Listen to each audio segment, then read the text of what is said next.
This story is inspired by real events. Names and places have been changed. It was July 14th, 1986, in the Blue Ridge Mountains of North Carolina. The silence of the mountain that day wasn't peaceful, it was heavy. It was a kind of deep quiet that swallowed sound whole, leaving nothing but the high-pitched, relentless shriek of summer cicadas in the pines. Sheriff Alan Boyd climbed out of his cruiser, adjusting his hat against the rising heat. The air was thick with sap, and now a faint metallic scent of scorched timber. The pickup truck, an old '78 Ford F-150, sat crooked at the road's edge. It looked like it had simply died and was waiting. Empty. The keys were gone, the doors unlocked, and the passenger window was halfway down, inviting the oppressive heat in. A cooler sat in the bed, still latched shut, an anomaly of preserved normalcy. But it was the small, heartbreaking detail that struck Alan hardest. A pink, child-sized windbreaker hanging from the back of the seat. "This the Halbrook truck?" he asked. "Yeah, Jim Halbrook and his 9-year-old Lucia.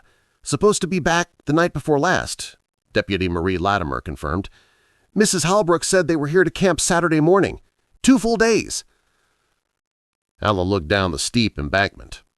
Through the dense trees, barely visible, was the skeletal frame of what had once been a small hunting cabin. The roof was gone entirely.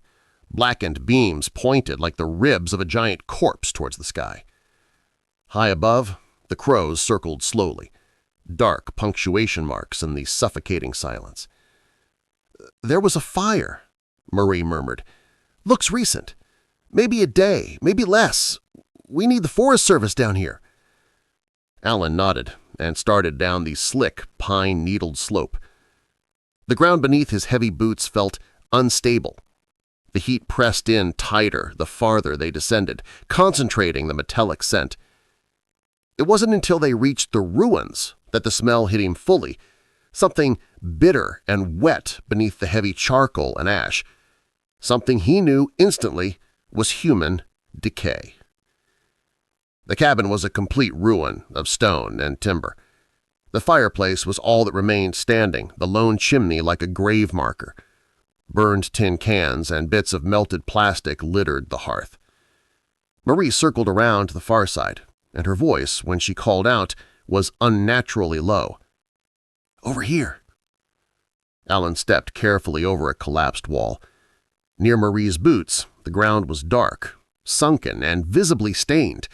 There were scorched remnants of what might have been cloth, a melted zipper. And then there it was, something small, round, and scorched black, but unmistakable. A child's shoe. One lace was missing, the rubber toe warped from the heat.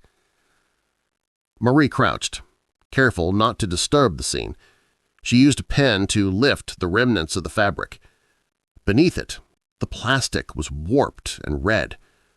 "A plastic lunchbox," she said quietly. Alan stared. The metal edges were twisted from the heat. A faded sticker of Rainbow Bright peeled from the lid. "Janice said Lucia was 9? He asked, already knowing the answer. "Yeah," Marie nodded. "Packed lunch, water bottles. They were just going for the weekend." She paused, then whispered, "It doesn't look like they made it past Saturday." Alan stood in the middle of the blackened shell and turned slowly. No bodies, no obvious signs of violence, yet something about the way the cabin had burned felt deeply wrong. The fire hadn't spread past the cabin's frame. The surrounding trees were untouched. Contained, controlled, too clean. "I don't see bones, no human remains, no heat signature of a flash burn. This fire was hot, but it's too efficient. I think someone wanted us to think they died here. We need the arson investigator and K-9 units up here." Janice's voice was flat, empty. "I called his sister, the dental office. No one's heard anything." Lucia's shoes are still on the porch. A Tupperware of grape jelly sandwiches is untouched in the fridge. I packed those this morning. She had kissed her daughter goodbye on the cheek. Jim had promised Sunday dinner. Instead, her house was quiet, too still. When the sharp, invasive sound of the phone finally broke the silence, she didn't need to answer to know that the silence had irrevocably changed. July 15th, 1986, Burke County, North Carolina. The forensics team worked until mid-afternoon. They combed the cabin site with gloved hands and metal probes. 2 canine officers searched the perimeter. One of the dogs picked up a scent trail north of the cabin, but it faded within 30 yards, near a set of tire tracks in the dirt, tracks that didn't belong to the Halbrook's F-150. Alan crouched beside a technician examining the fire pit remains. Charcoal, burned paper, a fragment of what looks like a license plate. Another technician confirmed the lack of bodies. There's no body here, no bone fragments. If anyone was inside when this burned, they weren't in here long. Marie joined Alan. Fire marshal says the blaze started near the fireplace. No accelerant residue, but controlled burn pattern. Could have been intentional. She nodded toward the trees. We also found a cigarette pack. Old, not the Holbrooks. No prints yet. Alan stood up, his expression hardening. Something happened here, he said, but whatever it was, someone tried damn hard to make it disappear. The cold case filed away quickly, listed under presumed death by accidental fire. But for Alan Boyd, the nagging sense of a lie lingered in the mountain air. It was March 9th, 2024, in Burke County, North Carolina. 38 years later, the mountain decided to give up its secret. Park Ranger Elise Granger's shovel struck something solid. She had been clearing debris from the landslide-prone ridge near the long-abandoned Burnt Hollow trailhead. Beneath the packed soil was stone, not natural rock, but mortared bricks, weathered and scorched, sealed around a rusted iron ring embedded in what appeared to be a trapdoor. The collapsed forest floor had hidden it for decades, and now the ground had split open. Elise reached for her radio, her breath catching in her throat. "Dispatch, I think I found something under the old cabin site." The next morning, March 10th, 2024, on Devil's Elbow Trail, Sheriff Rebecca Lane, a woman with a reputation for sharp instincts, stood next to Elise. Locals call it Devil's Elbow. No one's been up here in decades, not since the Holbrook case. Elise pointed to the exposed trapdoor. "We checked the 1950s Ranger maps. No mention of a cellar, no root pit. Whoever built this didn't want it found." Lane knelt, running her flashlight beam through a crack where Elise had pried a stone loose. "What's inside?" Elise didn't open it fully, but enough to see the corner of a box. Fireproof, military style. I didn't touch it. It took 20 minutes of careful, cautious work to lift the sealed hatch, revealing a short ladder descending into a deep, ancient darkness. The air that rushed out was dry, laced with mildew and rust. Lane went down first. Elise followed. The cellar was small, a square tomb of rock and packed dirt. Old canned goods sat in decayed crates. At the far corner, partially covered by a mildewed tarp, was the lockbox, black, heavy, and untouched by the surrounding decay. Lane brushed away debris and popped the latches. The lid creaked open. Inside was a stack of items, dry and organized, a terrifying time capsule. Elise knelt closer. On top lay a Polaroid photograph, its edges curled slightly. A little girl, long brown hair, barefoot on a stone porch, smiling. Her arms were wrapped around a man with a thick mustache. "They match," Elise whispered. "That's Lucia Halbrook and her dad." Lane was staring at what lay beneath the photo. A spiral notebook, the cover warped from pressure. Written in pen across the top was the final, horrifying date and message. "For whoever finds this, July 15th, 1986. If you're reading this, we didn't make it out. My name is Jim Halbrook. My daughter is Lucia. She's 9. We've been hiding for 2 days from a man who followed us up here. I've sealed us in this cellar. I don't know if anyone will find us, but if you do, please tell my wife I tried." The silence that followed the reading of Jim Halbrook's note was thicker than the dust in the cellar. Sheriff Rebecca Lane and Ranger Elise Granger knelt there, the flashlight beam cutting across the warped notebook page. The 38-year cold case, filed as accidental death by fire, had just exploded into a deliberate act of terror and a desperate act of survival. Lane looked at Elise. He wrote this on July 15th. The fire happened the day before. They were alive. They hid. And they sealed themselves in, Elise whispered, her eyes tracking the rough mortar job Jim must have done from the inside. He didn't just hide her, he built a tomb for protection. But if Jim and Lucia survived the fire, where were they now? The note offered no final answer, only an attempt at a final goodbye. Please tell my wife I tried. Lane placed the notebook gently into an evidence bag. We need to notify Margaret Halbrook, she said, and we need to know what else is in this cellar.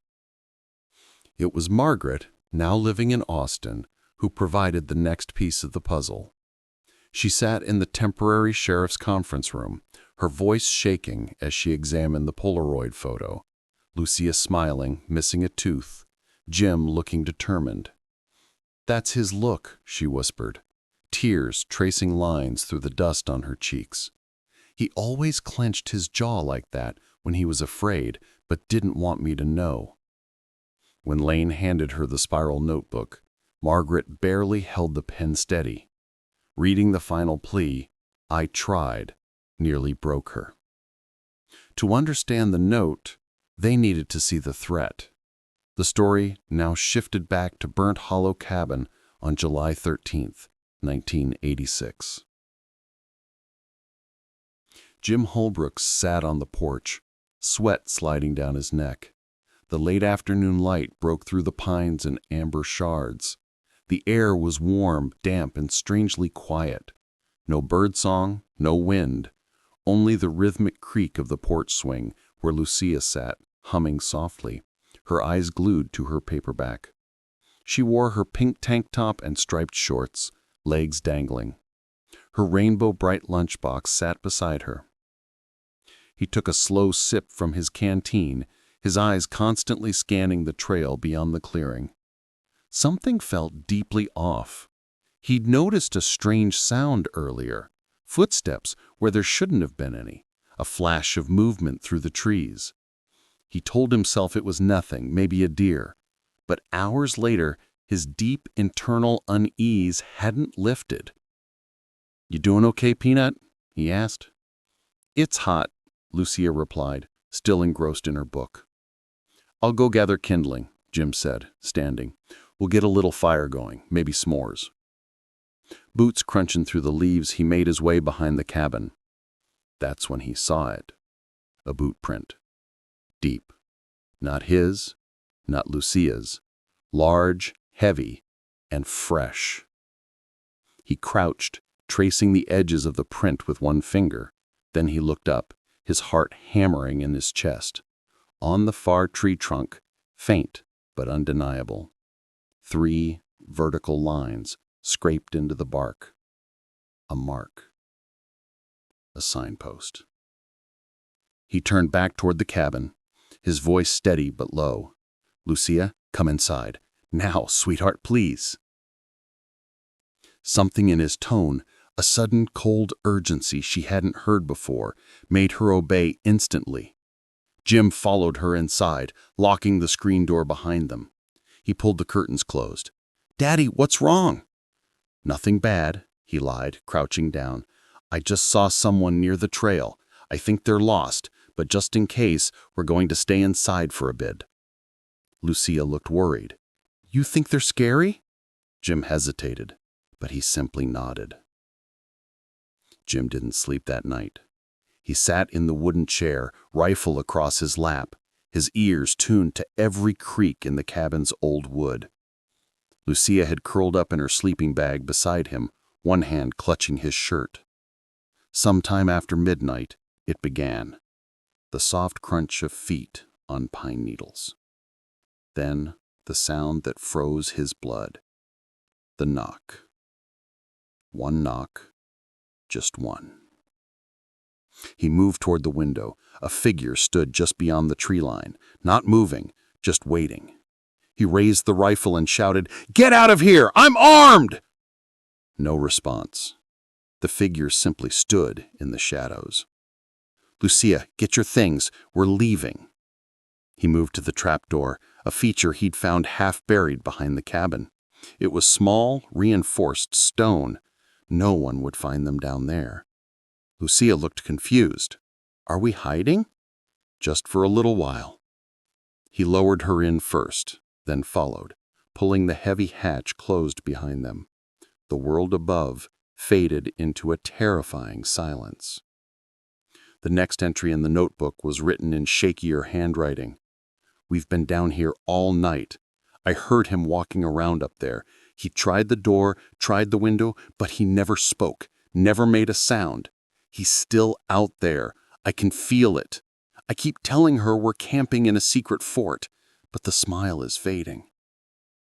The time was July 14th, 1986. The note details the horror of the fire. "He set fire to the cabin. I saw the smoke through the crack in the trap door. We could hear the wood crackling. The smoke came in slow, then fast. I stuffed towels in the corners. We barely breathed. Lucia cried for an hour, then fell asleep in my arms. She's still breathing. I don't know what kind of man burns a place down without checking if anyone's inside. I think he thought we ran, or he wanted to cover something up. We can't go up yet, not until morning. But if we don't make it, I need someone to know we survived the fire and we are still here." The narrative returns to March 10th, 2024 on Devil's Elbow Trail. Elise remained behind in the cellar, uneasy. She crouched again at the foot of the ladder, brushing soot from the far corner where the earth had collapsed slightly. Something caught the beam of her flashlight. Fabric color. "There's something else," Elise called up to Lane. She reached in with gloved fingers. She pulled it free, slowly, gently. It was a child's handbag. Small, rectangular, baby blue with white trim. The clasp was rusted, but when Elise opened it, the interior was clean, dry. Inside was a folded piece of notebook paper. A Barbie sticker, sun-faded, clung to the corner. She passed it up to Lane. Another message. Lane unfolded it. The handwriting was childish, messy but legible. "If you find this, my name is Lucia Halbrook. My daddy is with me. We are hiding from the man in the trees. I don't want to die. Please tell my mommy I was good. I didn't cry." Lane swallowed hard. She was writing goodbye. "There's more in the bag," Elise said. She turned it upside down. A small plastic barrette clattered into her palm, a stub of pink crayon, and then something heavier. A cassette tape, half melted, warped slightly along one edge, but still labeled, Lucia, July 12th. "Do you think there's anything still on it?" Lane asked. "I know a guy. Works at a wildlife audio lab in Boone. If anyone can recover it, he can." It was March 11th, 2024, at the Boone Wildlife Audio Lab. The building looked more like a bunker than a research facility. Cinder blob walls, no windows, humming with white noise. Elise handed the cassette tape to Dr. Brennan Kessler, a field audio specialist. "This thing looks like it went through hell," he said. "It did, and if there's anything you can do to salvage the audio, I need it. It's a missing girl's voice from 1986. 2 hours later, Elise sat with headphones pressed to her ears in the dim sound booth. Brennan watched her through the glass as the digitized waveform played on the screen. She didn't move, didn't blink. She just listened. Inside the tape, the past spoke back. Tape begins. Static clicks. Lucia whispering. "My name is Lucia Halbrook. I'm 9. I'm hiding with my dad in the basement under the cabin. He says not to talk loud, but I'm scared. We heard the man again. He was outside. He had something metal in his hand. Daddy says it's not safe to go up. He said we'll stay here one more night. He's going to block the air holes so the smoke doesn't get in." A long pause. Lucia breathes quietly. "Mommy, I hope you're not crying. I was brave. I was brave, Daddy said. I'm going to keep my lunchbox in case we get out. Okay, I'm turning this off now. I love you, Mommy." Click. Tape ends. Elise set the headphones down with shaking hands. "She was still alive when they set that fire," she whispered. Brennan nodded. "The quality's degraded, but that was a girl saying goodbye, knowing she had survived the inferno." It was the evening of March 11th, 2024. Ranger Station. Margaret Halbrook sat at the conference table, the blue handbag clutched in her hands. Lane placed a laptop on the table. "We recovered audio from the tape. It's Lucia's voice. She made it the day before the fire." As Lucia's tiny voice filled the room, Margaret covered her mouth, sobbing silently. When it ended, the silence that followed was devastating. Margaret finally straightened, her eyes red but clear. "She didn't die that night." "We can't say for certain," Lane hesitated. "She said she was saving her lunchbox," Margaret insisted, her voice gaining strength. "She was planning to come out with it. If she was going to die, she wouldn't be planning." Margaret turned to Lane. "If there's any chance Lucia lived past that night, then someone took her." The entire case had pivoted. The question was no longer did they die, but who was the man in the trees and what did he do after the fire burned out? The narrative now focused on the man, the hunter, and the next piece of evidence that would finally give him a face. The revelation that Lucia Halbrook might have survived the fire only to be kidnapped sent a seismic shock through the Burke County Sheriff's Office. Margaret Halbrook's certainty that her daughter, having survived the inferno, would have been planning to leave the cellar, not die in it, forced Sheriff Lane to reopen the 1986 cold case under a new classification – abduction. The primary target was the man Jim Halbrook had described, the silent figure in the tree line, the man who never spoke, who simply waited, and who ultimately lit the cabin on fire. The focus shifted from the ruins of the cabin to the surrounding forest. Alan Boyd's 1986 file, once dismissed as circumstantial, suddenly became critical. Lane and Elise pored over the evidence archive, the old gas station security stills, the faded photographs of the burned site, and the list of small, forgotten clues. The first lead came from a tiny remnant. A technician, re-examining the photos from 1986, pulled up an image of the ground near the cabin's fireplace. Amidst the charcoal and ash, there was a fragment of burned plastic, melted and distorted. Margaret instantly recognized it. "That's the handle of a gas can. Jim only had the small green one for the lantern." The forensics photo showed the remnant of a red gas can, found near the tree line where the scent trail faded.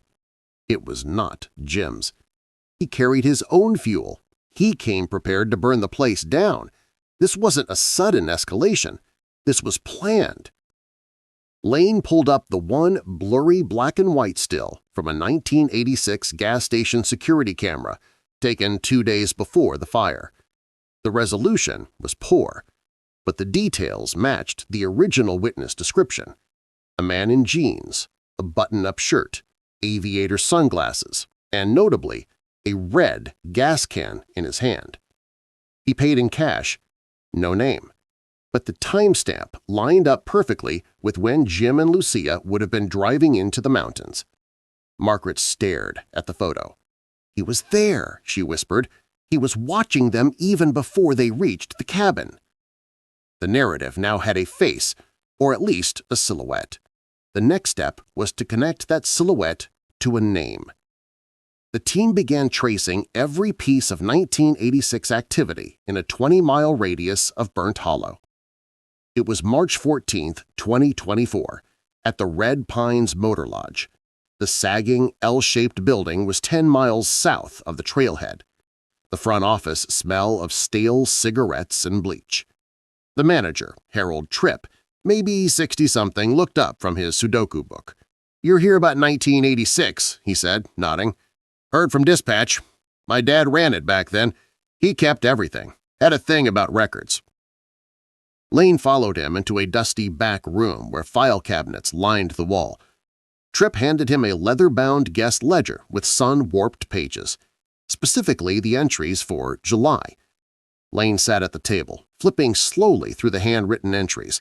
Room 8, Room 3, Room 5, and then, on July 11th, Room 6, James Kell, paid cash, 2 nights. Phone number field left blank. Plate number none recorded. Lane squinted. James Kell. Does that name ring a bell? Tripp shrugged. Nope, but he didn't use his real name. Nobody used James Kell. That's the name from that horror book, right? The cannibal one? Lane stiffened. You mean The Silence of the Lambs? Yeah, that guy. Hannibal's fake name. My dad used to joke about it. Said anyone checking in with a fake movie name probably didn't want to be remembered. Lane pulled on her gloves.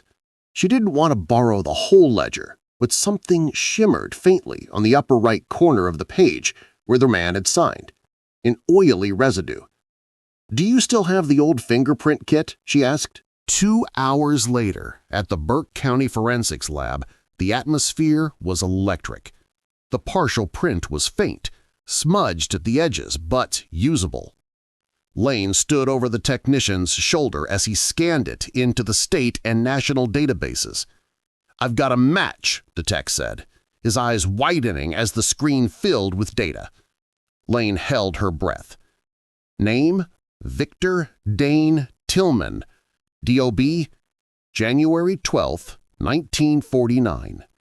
Known aliases included James Kell, Vincent Dale, and Curtis Rann.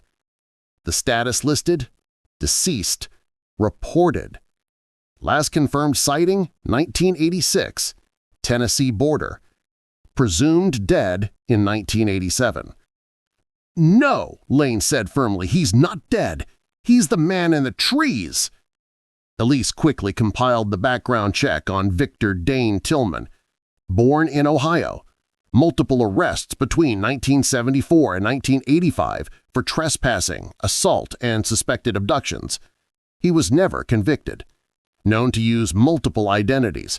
Often lived off-grid, staying in cheap motels, forest shacks, and remote campgrounds.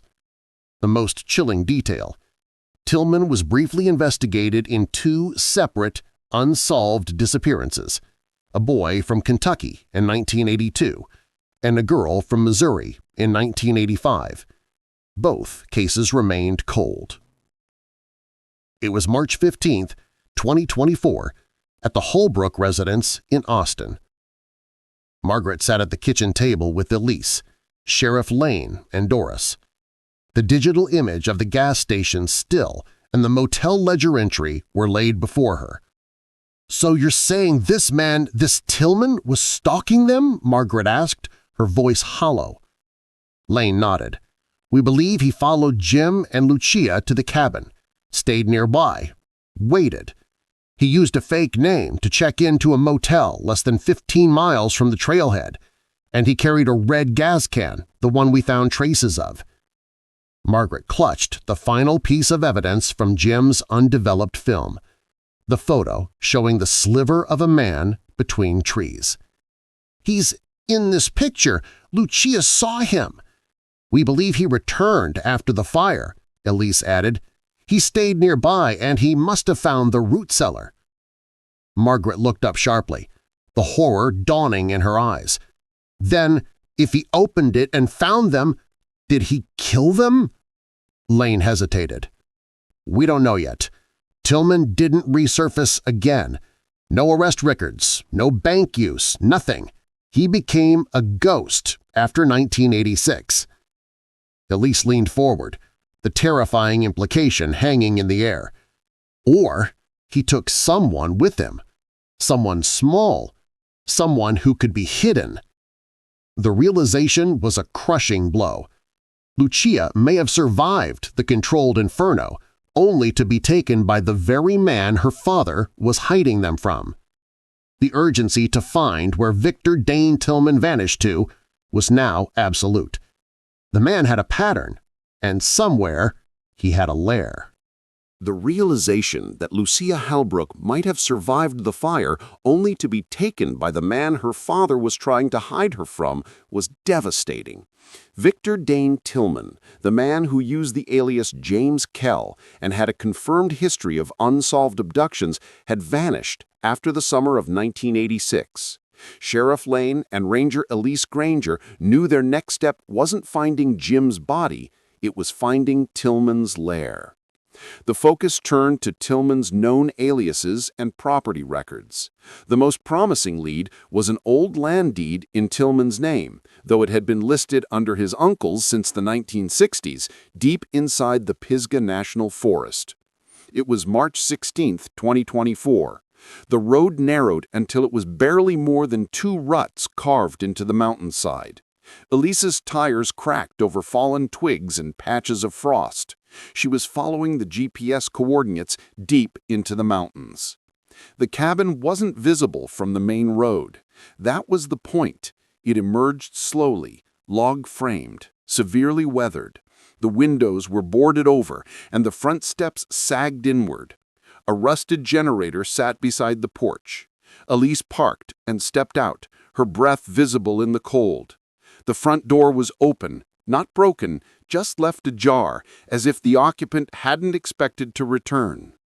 Inside, the air was bitter and dry. Dust floated in shafts of light that pierced the slats in the boards. Animal nests lay in the corners, cobwebs draped across every beam. She moved cautiously from room to room, a tin sink, a cracked mirror, a cot with springs poking through the fabric. And then she saw it, a door on the back wall, padlocked from the outside. Elise paused, her heart hammered against her ribs. The wood around the latch was worn smooth, like it had been opened and shut countless times. She pulled a crowbar from her bag. The padlock gave way with a screech. The door creaked open. The air that rushed out was colder, stiller, heavier than the rest of the cabin. The room was small, barely 8 feet wide. The walls had been insulated with foam and plywood.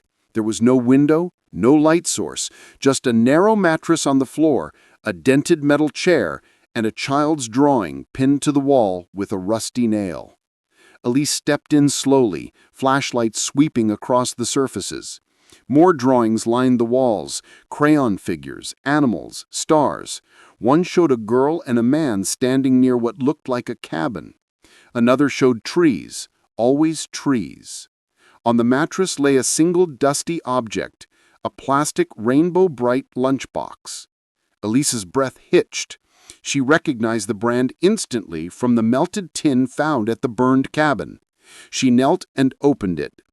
Inside was a half-finished friendship bracelet, some broken crayons, and a folded photo of a little girl, faded and sun-warped. Her name, Lucia, was written in block letters on the back. There was no mistaking her. It was the same face from the July 1986 photographs. Later that day, back at the Burke County Sheriff's Office, Sheriff Lane stared at the evidence. "That lunchbox matches the one Margaret described," she said quietly. "And the drawings show a child confined in that room," Elise added. "There are food wrappers in the waste bin dated 1988. She was there at least 2 years after the fire." Lane swallowed hard. The case had transitioned from a desperate survival story into a chilling realization: Jim may have died, but Lucia didn't. She was taken, hidden, and kept alive. "We need DNA confirmation," Elise said, "but I believe this is where Tillman brought her, at least for a time." Lane stared at a child's drawing of 2 stick figures, one big, one small. They were holding hands. The bigger one had no face. "She drew him without eyes," Lane said quietly, the psychological horror of the confinement settling in, like she never wanted to remember who he was. The next day, March 17th, back at the Halbrook residence in Austin, Margaret clutched the drawing in gloved hands, tears streaking down her face. "I told her to be brave," Margaret whispered, "and she was, for years." Elise nodded. She survived something unimaginable. "We don't know yet how long she was kept there or if she was moved again, but what we do know is this: your daughter didn't die in that fire." Margaret looked up, trembling. "Then where is she now?" Lane said nothing, but Elise answered, "We are going to find out." The search for Victor Dane Tillman's movements in the late 1980s and early 1990s yielded an unexpected lead: a strange hospital admission. The authorities had been tracking anonymous emergency room drops tied to Tillman's known areas of activity. It was March 18, 2024, at the Briar Glen Adult Care Facility, Rutherford County, North Carolina. The nurse's voice was low as she led Elise and Sheriff Lane down the narrow hall.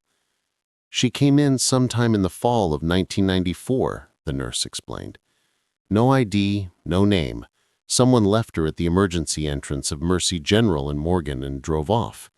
Hospital records say she was dehydrated, underweight, and unresponsive.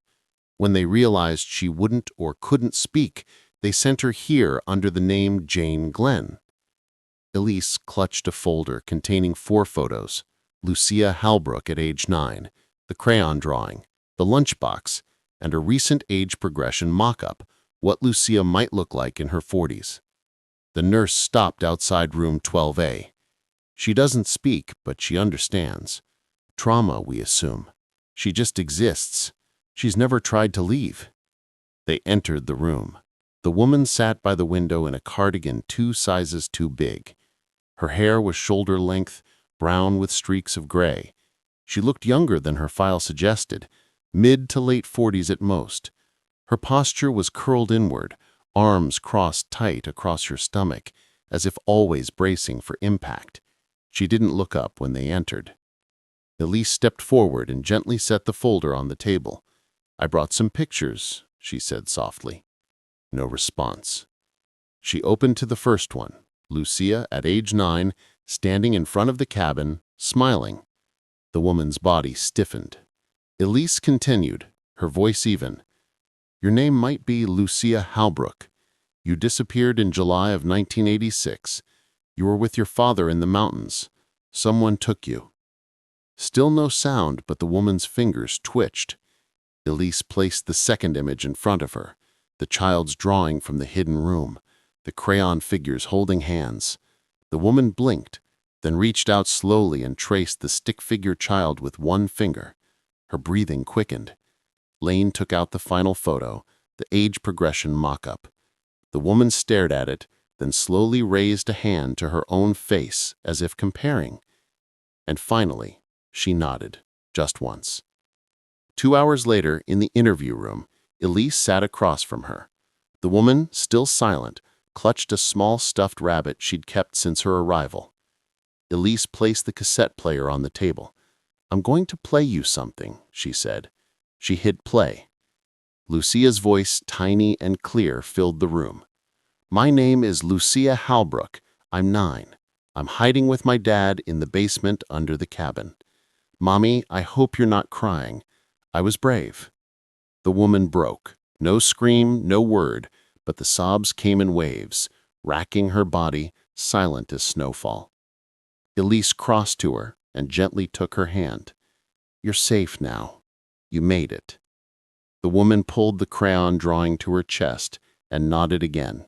A single tear slid down her cheek. Later that evening in Sheriff Lane's office, DNA confirmed the impossible. Jane Glenn was in fact Lucia Margaret Halbrook, daughter of Jim and Margaret, presumed dead since 1986. She had been alive the entire time, hidden for years. "What about Tillman?" Elise asked. Lane shook her head. "If he's alive, he's a ghost. No records, no sightings. But someone dropped Lucia off in 1994. We just don't know who." Elise nodded. "Then that's where we look next. The ghost car and the second suspect. Someone knew where she was." The discovery of Lucia Halbrook, alive but silent, confirmed the worst fears. The Halbrooks hadn't perished in a tragic fire. They were the victims of a methodical predator, Victor Dane Tillman.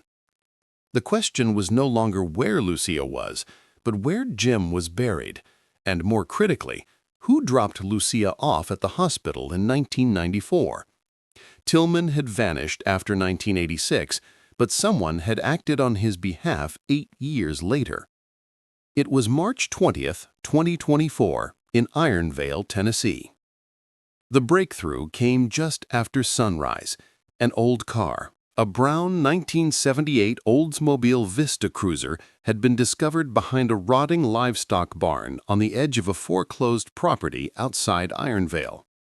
The Wilkes family had owned the farm for generations, but after the last matriarch passed, the land was auctioned. A surveyor found the vehicle buried deep in briars and animal bones.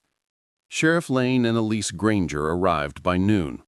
The car was sunken into the soft earth, all 4 tires deflated.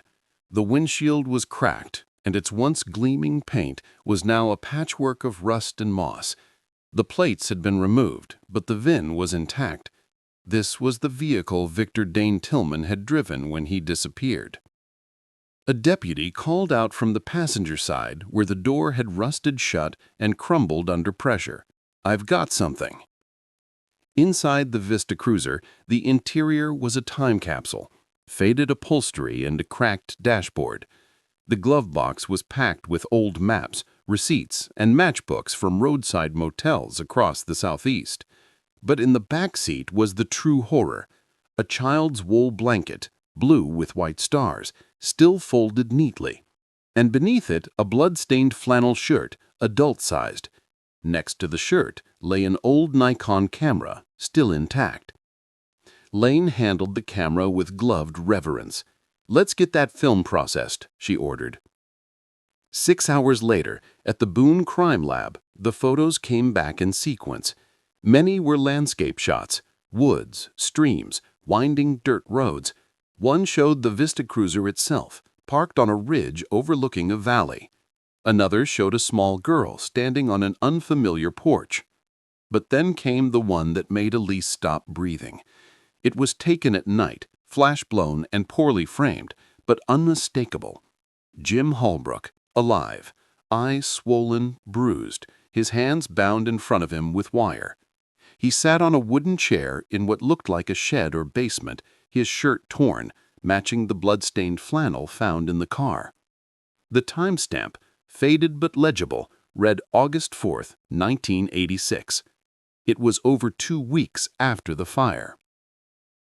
Later that night, Margaret's home in Austin. Elise sat across from Margaret and Doris, the photograph placed gently in a folder between them. "We believe Jim survived the fire," Elise said gently. "He was taken like Lucia, but he was kept alive for weeks." Margaret opened the folder with trembling hands. "That's his look," she finally whispered. "He always clenched his jaw like that when he was afraid, but didn't want me to know." Doris placed her hand on her sister's arm. Margaret looked up. "They tortured him," Margaret said. "Didn't they?" Elise offered no denial. The next day, March 21st, forensics confirmed the blood on the shirt was Jim Halbrook's. "Tillman didn't kill them both in the woods," Lane said. "He kept Jim alive. But for what?" Elise turned to the map found in the glove box. Dozens of hand-drawn marks, trails, cabins, one spot circled prominently in red. Deep in the Smoky Mountains, no roads, no towns for miles. "What's there?" Elise murmured. It was March 22nd, 2024, deep within the Great Smoky Mountains. They left the trail behind after only 40 minutes. The path to the red circle on the old map was no longer a path. Thorns tore at Elise's sleeves as she followed Sheriff Lane through dense brush. They broke through a line of saplings and stopped. In the clearing ahead stood a shack, barely upright. Its roof had caved in on one side. A collapsed chimney of old fieldstone leaned out of the frame like a broken tooth. The door hung open. This was the spot. They approached slowly. The smell hit Elise first, not rot, but iron, deep and metallic. Old blood in the floorboards. Inside the shack, the room was bare, a wooden table, chains on the wall, a cot frame without a mattress. Elise moved to the far corner where a square of planks looked newer, slightly raised. She crouched and pried them up. Beneath, a shallow cavity about 4 feet deep, lined with stone and tightly packed soil. And in it, bones. A partial skeleton, male, the skull crushed on one side, teeth still intact. Next to the body was a wristwatch, rusted but intact. Elise removed her glove, brushing the dirt from the cracked face. The inscription on the back was barely legible. J.M. Love always. M and L. Elise closed her eyes. Jim Halbrook, she whispered. Lane said quietly, he never made it out. He was buried here. Forensics would later confirm the remains were Jim's. Cause of death, blunt force trauma, likely delivered by something heavy. Tillman had kept him alive for weeks, only to kill and bury him in the most isolated location he could find. The case was closed, but the nightmare wasn't over. It was March 30th, 2024, in the Burke County Archive Room. Elise sat cross-legged on the floor, sorting through the final boxes recovered from the Vista Cruiser. One envelope had been missed, tucked deep in the lining of the driver's seat. It was labeled in block letters, "Keep for safe." Inside were 4 Polaroids.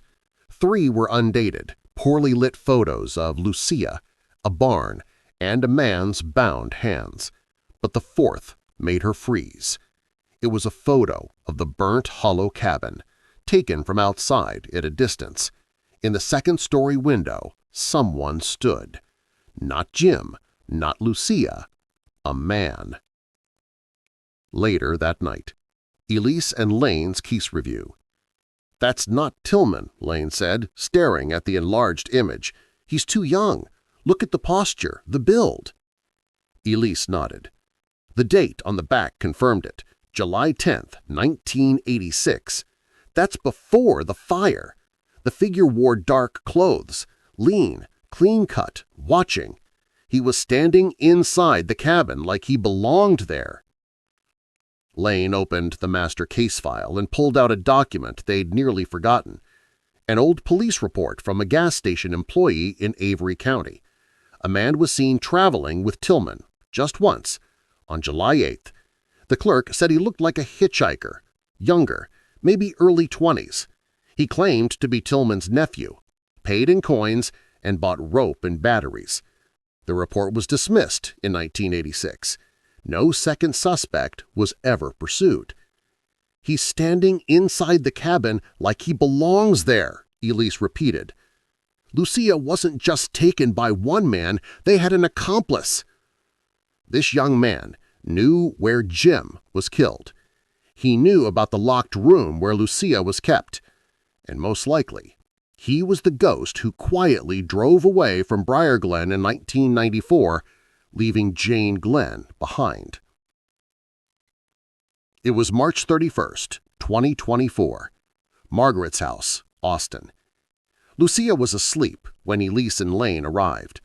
Margaret sat at the table, fingers trembling as she looked at the new photo, the cabin, the man in the window. "This isn't the man she remembers," she whispered. Doris leaned forward. "But she remembers 2 voices. She said it once, years ago, in her sleep." Elise placed a hand on the photo. "She wasn't just taken by one man." Margaret looked up. "So what happens now?" Lane closed the file. "We reopen everything. There's still someone out there. Maybe older now, maybe living under a new name. But he knows exactly what happened to Jim. He knows where Lucia was kept." Margaret nodded slowly. "She survived once," she said. "We'll help her do it again."